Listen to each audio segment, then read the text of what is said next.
Allô l'ortho, épisode numéro 3, qui répond cette semaine à la question de Madame Pell, Lisa, très étonnée que sa fille Sarah, 7 ans, n'entende pas les sons. Bonjour, je suis l'ortho, coach de vie familiale, orthophoniste d'expérience, analyste des pratiques professionnelles, maître de conférences et auteur d'ouvrages spécialisés.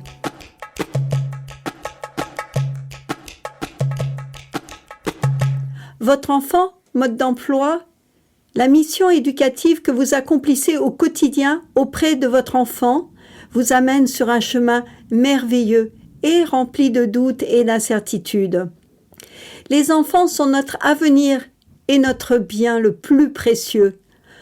Je crois profondément en eux et désire être au plus près de vous pour vous accompagner au cours de ce voyage.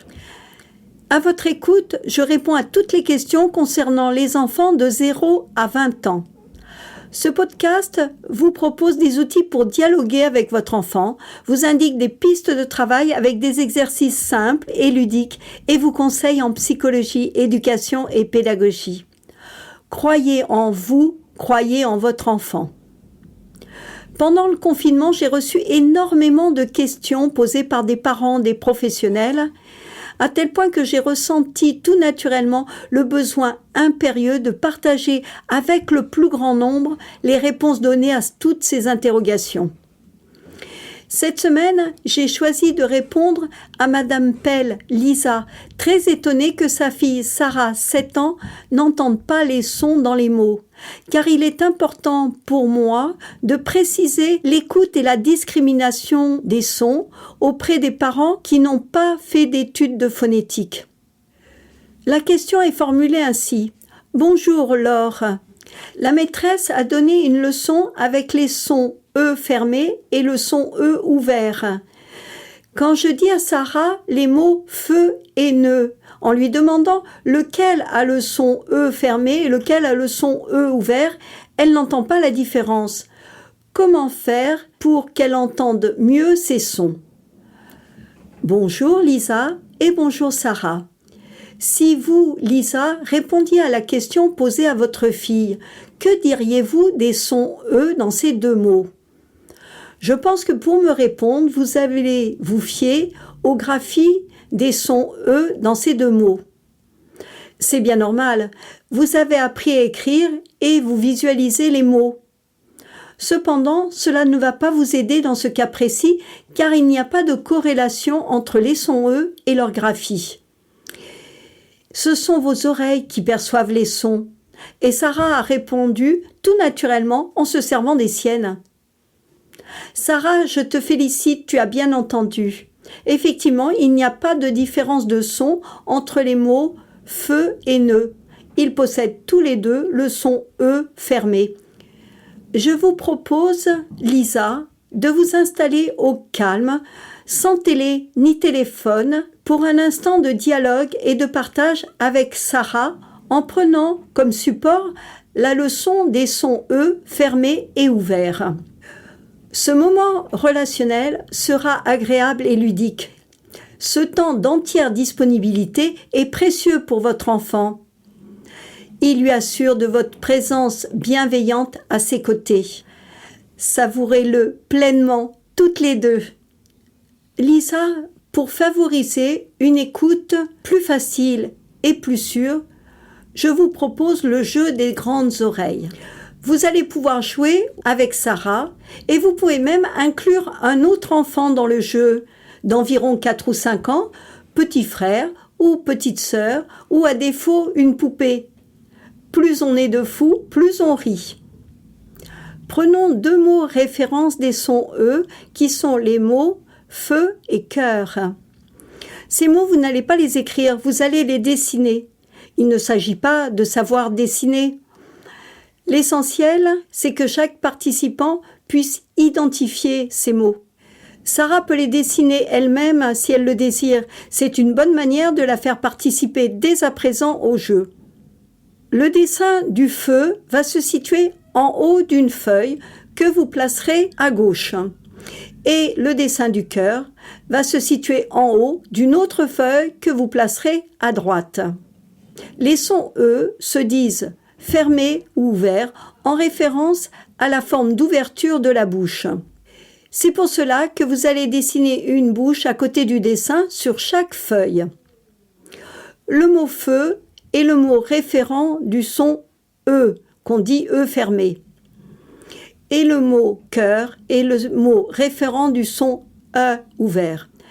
À côté du feu, vous allez donc dessiner une bouche à l'ouverture arrondie. C'est très simple, vous inquiétez pas pour dessiner. Vous allez tracer un petit cercle au centre de la bouche et dessiner les lèvres autour. Et pour le mot cœur, vous allez procéder de la même manière que précédemment, mais ici vous allez tracer un carré au centre de la bouche et dessiner les lèvres autour. Nous allons pouvoir démarrer le jeu. Prenez un sac de jetons ou à défaut des pièces jaunes ou des boulettes de pâte à modeler ou toute autre chose similaire, pourvu qu'il y en ait un nombre suffisant pour chaque participant. Voici maintenant la consigne de jeu.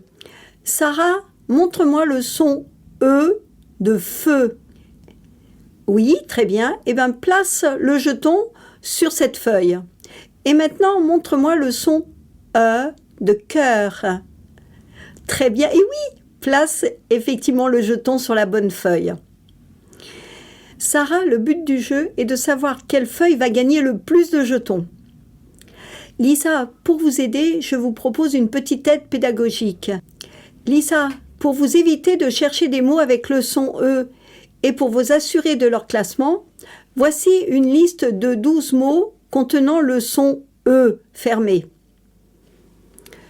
Feu, bleu, nœud, feu, bleu, nœud, deux, creux, un jeu, des œufs, la queue, des bœufs, il veut, des yeux, il pleut.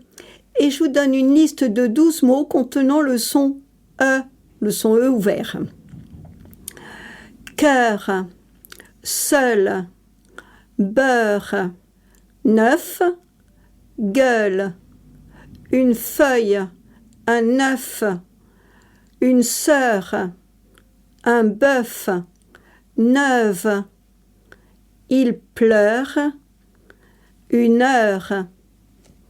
Lisa, vous allez choisir un mot dans la liste et demander à Sarah qu'elle identifie le son dans ce mot, puis qu'elle place le jeton sur la bonne feuille. Vous allez alterner les mots en les prenant dans chaque liste de manière aléatoire. Alors, quelle feuille a gagné ?